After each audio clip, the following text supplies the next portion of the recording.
Miami. It's a big place, bigger and more multifaceted than it's given credit for. Miami, where you are? We tend over the years to focus on Miami's, how shall I put this, party zone.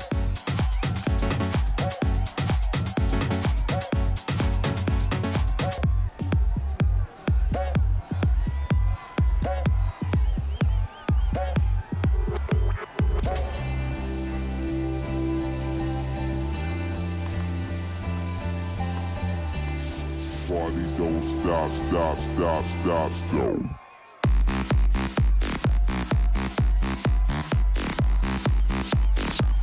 It's the kind of place you say, that could never be me. And then it is.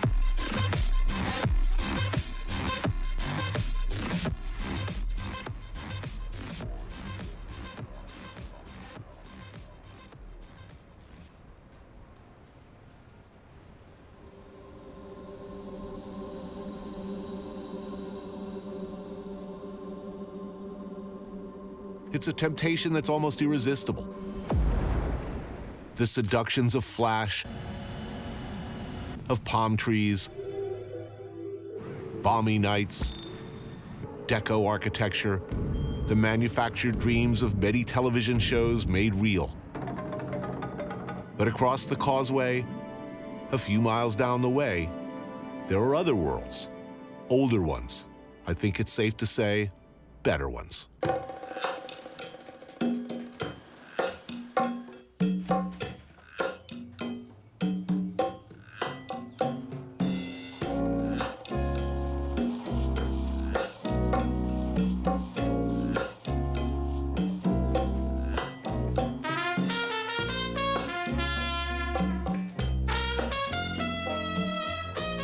Way out west, 20 miles from the airport, tucked in yet another strip mall, is Islas Canarias. And you go there because, well, you need coffee. And because Cuba, respect. And because Michelle Bernstein is there. Is this Miami? It was a long time getting here. You need a car in Miami. And yes, this is like the heart of Miami. Michelle is one of Miami's most iconic, influential chefs, born and bred here. So when people say, where did you grow up? What do you say, out? Miami. Where in Miami? This is way out west. Okay. I mean, you can't get much further west than this. What's beyond here? Swampland. Oh, not awesome. much. Body Yeah. disposal. Yeah, well, you can say that, I can't. This restaurant, we would actually come here for the seafood, and it would be elegant. Well, you'd have the waiters in the little bolero jacket type things, right? And usually a bow tie. Yeah, and there are still some Cuban places in Miami that still have that. This is how you drink coffee in Miami. The real places give you the milk first and then the coffee. Now, what are they called again? Those tiny little chiclets? Coladas. That's coladas. A And that's, colada's a big cup with little cups. it's basically like the coffee version, the caffeine version of a one-hitter. I mean, you basically, so I'd have one of those, and then at the next place I'd have another, and I basically, get increasingly jangly as I head towards work or whatever my final destination I is. grew up on the colada. At 4, I had my first, I think, colada. We all give our babies coffee. They put their finger in it to taste it, and they all grew up loving coffee. That's good. So this is a non-judgmental land, Miami. You know what? It is. You can pretty much get away with almost anything. It's good coffee. I'm so glad you like it. A lot of people don't like it. Really? Well, because they think it's too sweet.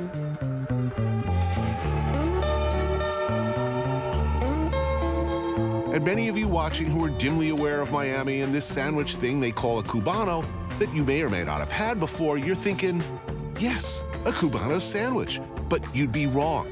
This is not a Cubano sandwich, strictly speaking. This, my friends, is a medianoche. Close, a cousin. Like a Cubano, it's got roast pork, ham, Swiss cheese, pickles, and a little mustard. And like a Cubano, it's pressed until hot and runny inside. But You see the bread? It's darker and it's sweeter. Right. So you have a real contrast with the salty pickles and the pork and the bread. You see how juicy that is? That's the telling of a good Cuban sandwich. You know what pisses me off when people try to improve on this? A lot of people try to improve on it. You can't fancify a Cuban Right, sandwich. I'm exactly. sorry. How is it? Is it yummy? That's good. A lot of thought is given to the structure of the sandwich. It's all about the layers and Yeah. how much of everything. Yeah. So for you, this is the perfect breakfast, right? Good, right? Yeah. And I always go for the salty, never the sweet. I don't care about sweet things. If I had to give up one course of the meal, dessert, I'd second. Oh, of course. Like cheese over dessert any day. Oh, yeah. Actually, I would rather a steak over dessert, but maybe that's because my mother's from Argentina. I don't know.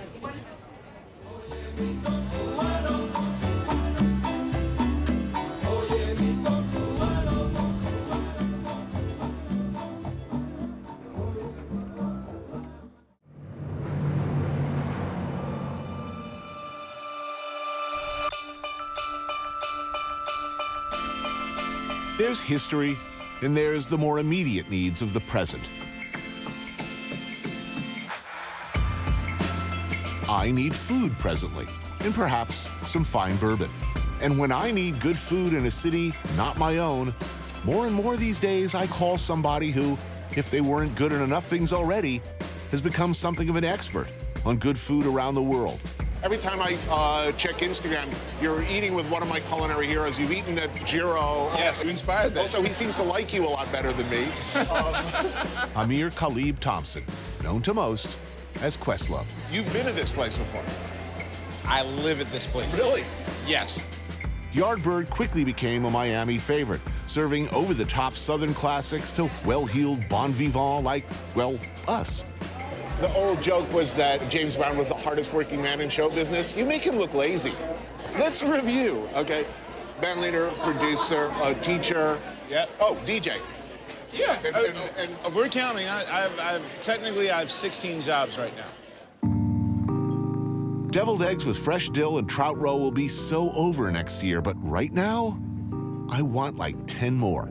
Delicious. Fried green tomatoes with pork belly. This is the perfect thing for a guy who's looking to squeeze into a size 28 Speedo tomorrow and hit the beach. yeah, how often are you in Miami? 3 to 5 times a year.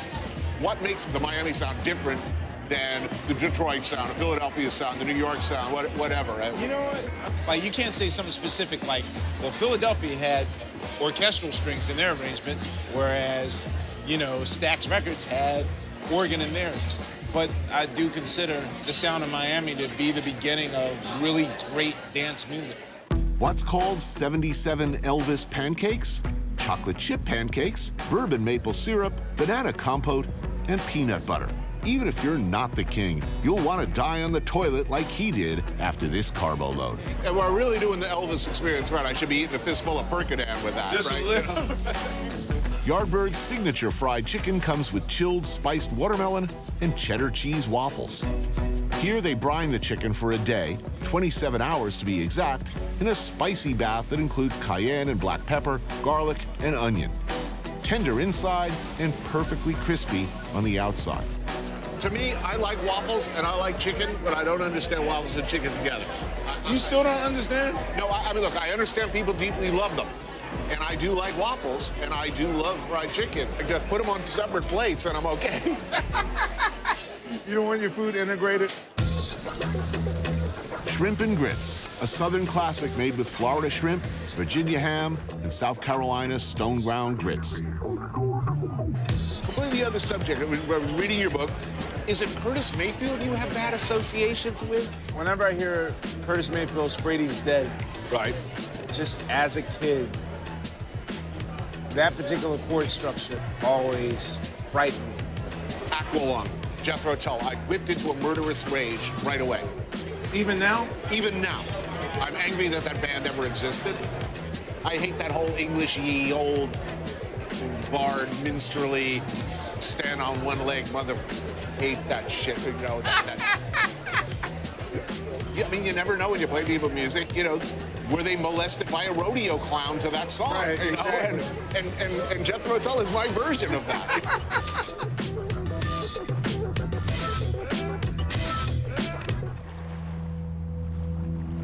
Who got here first? Who other than, say, some early Native American tribes and Spaniards? Caribbean blacks, most of whom were Bahamian.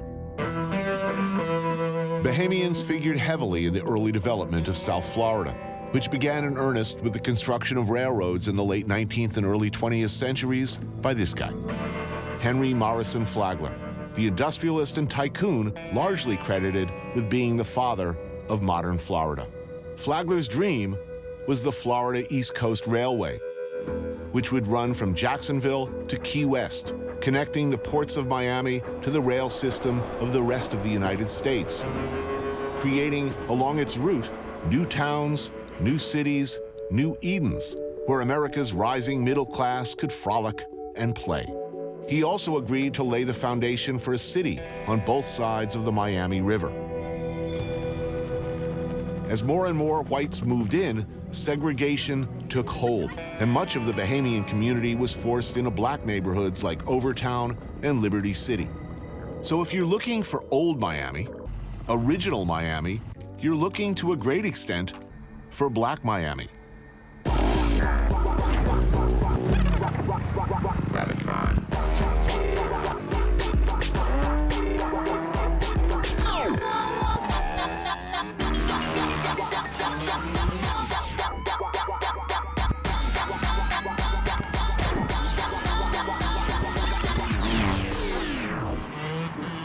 These days, Liberty City is mostly ignored by developers.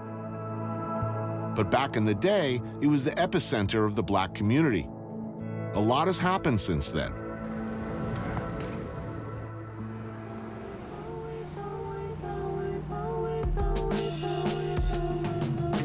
Corned beef, 2 pieces of pancake, smoked sausage. Well, you need whale eggs and egg and cheese. What do you usually Oh have? man, the ball fish and grits. See, that's a Bahamian dish. Your parents were Jamaican and Bahamian? Yes, my mother was Bahamian, my dad was Jamaican. Today, I'm having fish and grits at MLK Restaurant with this guy, Luther Campbell. A lot of good cooking tradition in the family. Oh yeah, one night we had rice and peas, the other night we had peas and rice. Also known as Uncle Luke, or perhaps Luke Skywalker at various times. Luther is something of a musical, political, and legal legend, credited with pioneering what would be called Miami bass. Maybe you know him from such hits as Two Live Crew's Me So Horny and Do Wah Diddy, or the groundbreaking Fair Use Supreme Court case, Campbell versus Acuff Rose Music.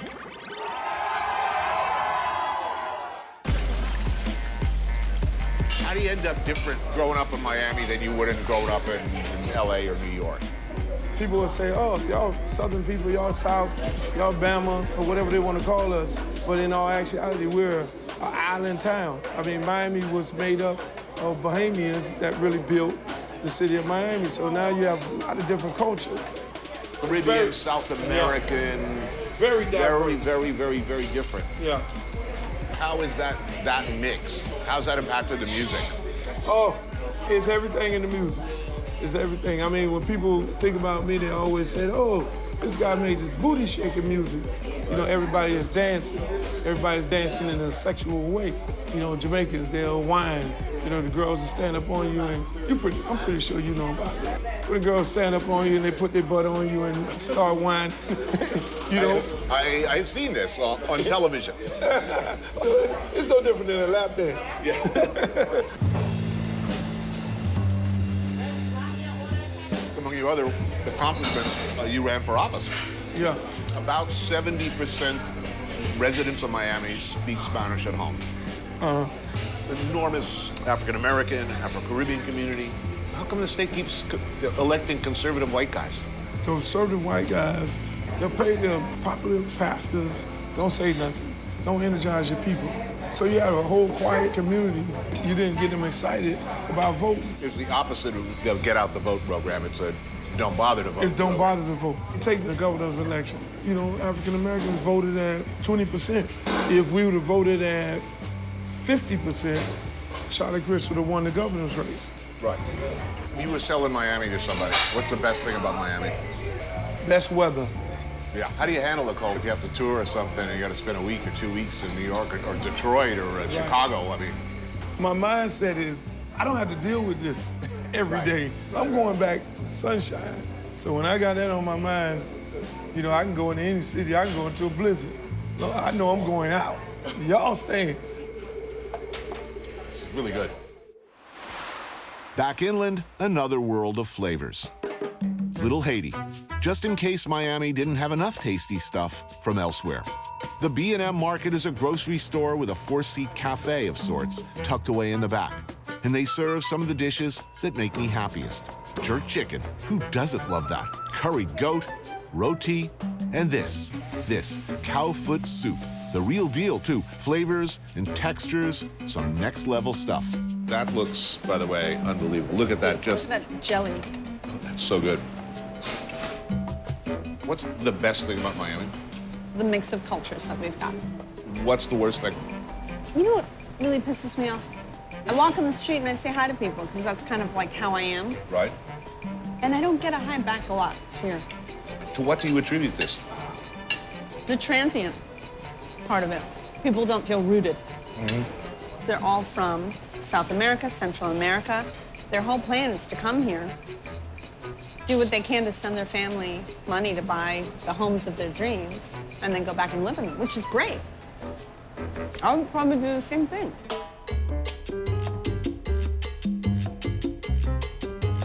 If I were to think about coming to Florida to live, what would seem attractive to me, and I mean this absolutely, find some place on the beach and descend into, you know, my liver-spotted, crocodile-skinned, you know, late-era George Hamilton phase and, you know, walk up and down with my metal detector with, you know, shorts up to here. I mean, that would be me. But what I find, people who go to live that dream, after a few years, they don't go to the beach. Ask me when the last time I went to the beach was. When is the last time you went to the beach? About a year and a half ago. What the is up with that? We're working. If you weren't working, do you think you'd be at the beach more often? My dream is to have a house on the beach. I don't know why, I never go. But I love it. And I always say, I will never live in South Florida if I didn't live near water. And I live near water. And I do leave my doors open a lot. And I get the breeze, but I don't go to the beach. I barely even go in my swimming pool. But I know it's there. Okay.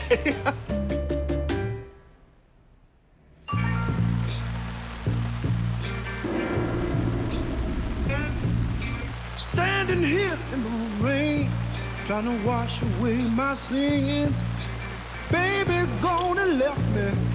I don't think she's coming back. Before Miami bass, before the Miami sound machine, there was a Miami sound.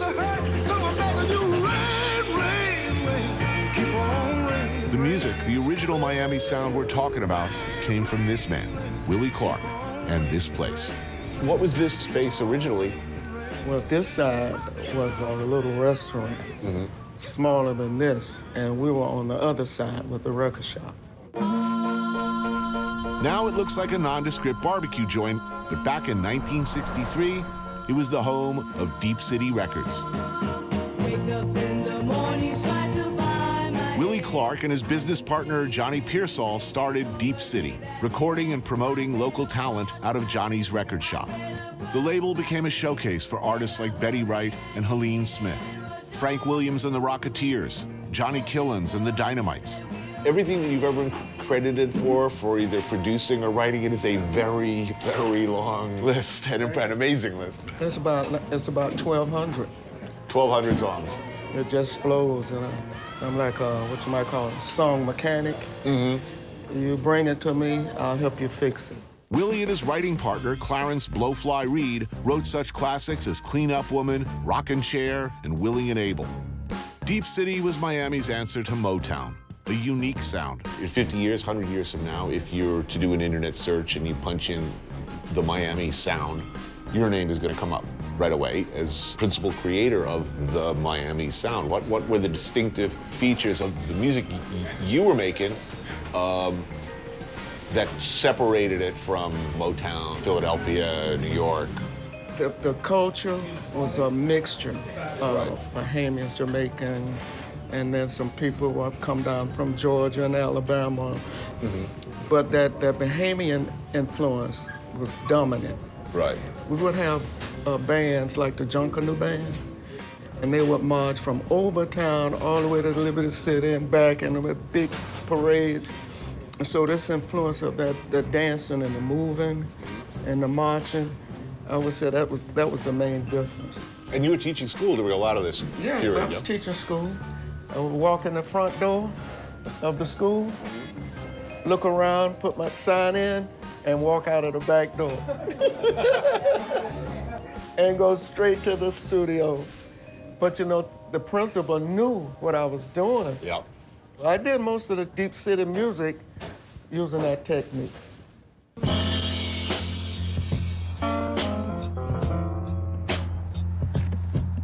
If only I could fly, I would take to the air. And you're still out there, so your songs are still being played, Yeah. still being sampled, Yeah. which is good, right? I mean, That's great. If it weren't for the samples, I don't know what I would do. The part of the record industry that kept us alive was Europe. the collectors must go crazy. The maniac collectors in Europe and Japan. If I had known back then, if Johnny and I had known how hot we were there, I guess we would still be over there on biggest Motown or bigger. This is an island, isn't it? I mean, really, it is kind of an I island. think it's worse than the island. Darling, I'm willing to forget about our past. Darling, I'm able to make our love last. I'm a one-man's woman, and I'm willing and able to be loved. Oh, yes, I am. Yeah, yeah, yeah.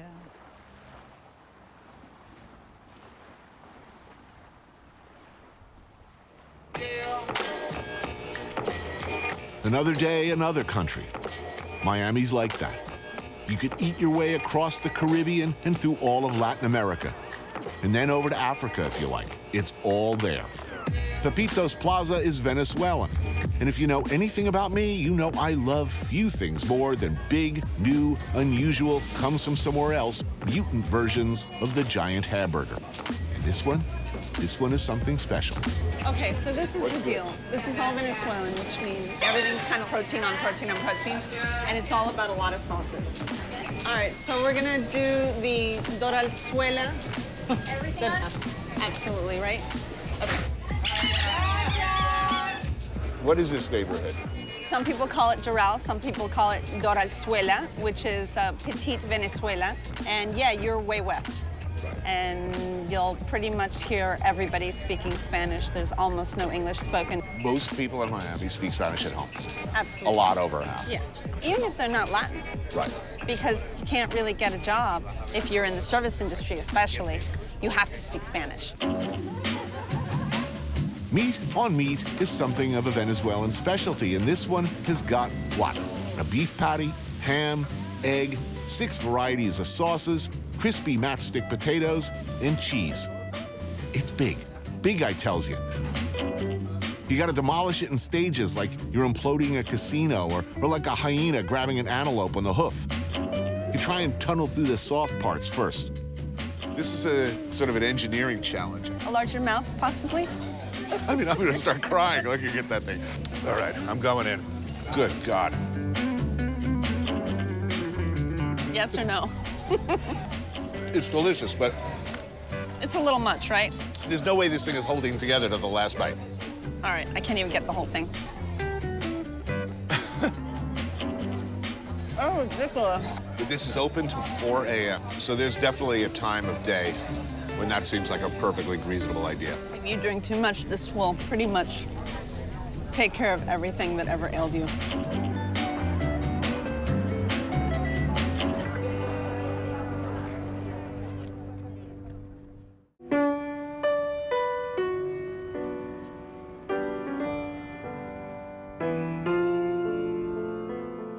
Miami's the kind of place you say, that could never be me. And then, it is. So you've been here how many years now? 15 years. 15 years. You're a Floridian. Yeah. When I was young, this man was a role model, an ideal, a roadmap for bad behavior. His music, it turned out, was the soundtrack for most of my life. Still is. James Osterberg of Muskegon, Michigan. Known still all over the world as Iggy Pop. You grew up in Michigan. You lived in New York for a long period of time. I went from Michigan to London. I went from London to Hollywood, which was rough. Hollywood to Berlin, which was great. Back to London. And then New York from 79 to 99. Was it a conceivable option at any point earlier on to say, you know, I could live in Florida? Yeah, it wasn't for me. I was hustling, hustling in the big city. It just kind of happened by chance. I had a shady friend who owned a condo here. And I thought, well, this is a nice little trashy hang.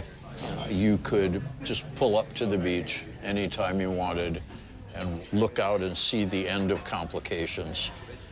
And anybody could do that, and it was safe and free.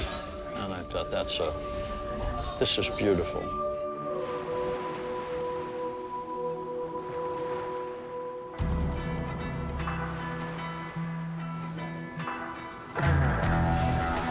So we're eating healthy today. Yeah. What do you like here? I wouldn't have thought back then in my dorm room that all those years later I'd be eating healthy with Iggy Pop. Barbecue shrimp for the godfather of punk. I get wild and crazy with some roast pork. A little white wine, our only tilt towards the debauches of previous lives. I well remember the first Stooges album coming out, the context of the time. This was, what, 69? 69, August. In a lot of ways, as far as looking after my health, your music early on was a negative example. I hear you. And looking at my own life and career, I'm pretty much known for traveling around the world and recklessly drinking and eating to excess. Yeah, sure. What does it say about us that we are now sitting in a healthy restaurant? I just came from the gym, and we're in Florida. Listen, if you just flamed out, you're in such voluminous and undistinguished company, and then all your works will flame out quicker with you.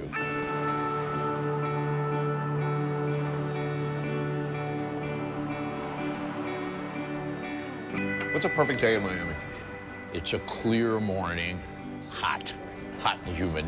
No moderate or any of that crap, no, hot, humid. The sun comes up in a hazy, tropical orange orb. And you're not working, you're not out of schedule, and you have no meetings, but you have somebody fun to spend the time with. And then you would go to the beach when the sun isn't right overhead yet, because the beach faces east, the sun sparkles on the water. And the sparkle was very nice. So, positive.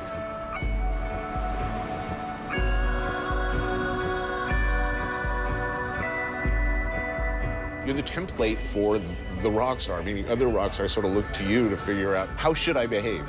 Along with that, look, even at its worst, even if you're broke, you're a guy who at various points in life has pretty much, one way or the other, been able to have a lot of things and ordinary people would never have. You've had many, many adventures. I know. Given that, what thrills you?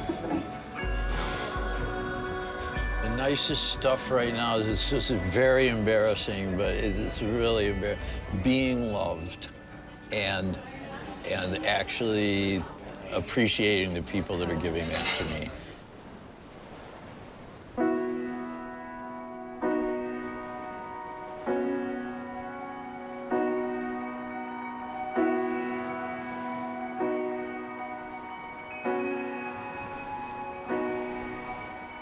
I don't see any birds at all here today. It's so quiet. Is this the reward phase of your life, or is it just dumb luck? It has been mostly, I think, a reward phase for stuff I did up till the age 30. Stuff you had to do on instinct, not on intelligence. See, I think you deserve it. But when I look at my own life, you know, I'm actually, I'm ambivalent. I mean, I'm still not so sure, you know? I'm still curious. You seem like a curious person. It's my only virtue. There you go. All right. Curious is a good thing to be, you know? It seems to pay some unexpected dividends. I am the passenger, and I ride and I ride. I ride through the city backsides. I see the stars come out of the sky. So let's ride and ride and ride and ride. And I guess that's what it comes down to. All of it. Led here. I write a book, I get a TV show, I live my dreams, I meet my hero. Two old men on a beach. I sing la la